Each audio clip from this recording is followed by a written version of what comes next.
अब हमारा मुकाला अस्सलाम वालेकुम रहमतुल्लाहि व बरकातुहू। तो दोस्तों, जब से इलेक्शन की तारीख का ऐलान हुआ है तभी से साहब की ज़ुबान लड़खड़ाती हुई नज़र आई थी।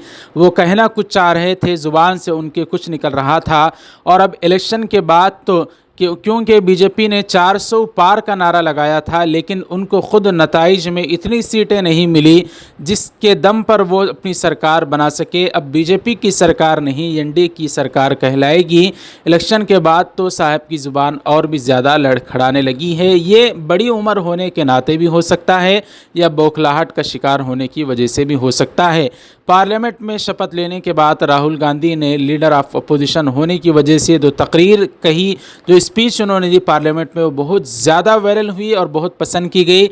यहाँ तक कि वज़ीर आज़म नरेंद्र मोदी की तकरीर से ज़्यादा सोशल मीडिया पर उस तकरीर को देखा और सुना गया है। नाज़रीन, हम बात कर रहे हैं राहुल गांधी की तकरीर के बाद वज़ीर आज़म नरेंद्र मोदी ने भी पार्लियामेंट में तकरीर कही और साहब की ज़ुबान से एक जुमला कहने के बजाय एक जुमला निकल गया तो लोग उसको वायरल करके कह रहे हैं कि ये देखो इनकी ज़ुबान किस तरह से फिसल रही है। तो नाज़रीन, उम्र होने की वजह से भी हो सकता है। मुकाबला कहना चाहते थे नरेंद्र मोदी साहब, प्योर उर्दू, फसी उर्दू का लफ्ज़ है, लेकिन फिसलने की वजह से उनकी ज़ुबान से कुछ निकल गया। अब अपोजिशन वाले इसको शेयर भी कर रहे हैं।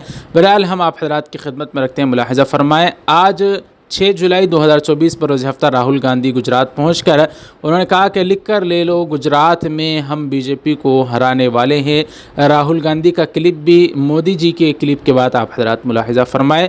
वीडियो को लाइक करें, शेयर करें, चैनल को सब्सक्राइब कर दें। एक ऐसी स्थिति पर 10 साल में पहुंचा है कि हमें खुद से ही स्पर्धा करनी है, हमें ही अपने पुराने रिकॉर्ड तोड़ने हैं और नेक्स्ट लेवल पर हमें हमारी विकास की यात्रा को ले जाना है।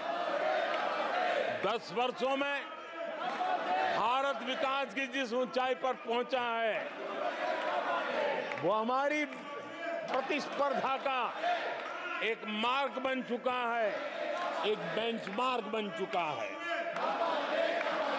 पिछले 10 साल में हमने जो स्पीड पकड़ी है, अब हमारा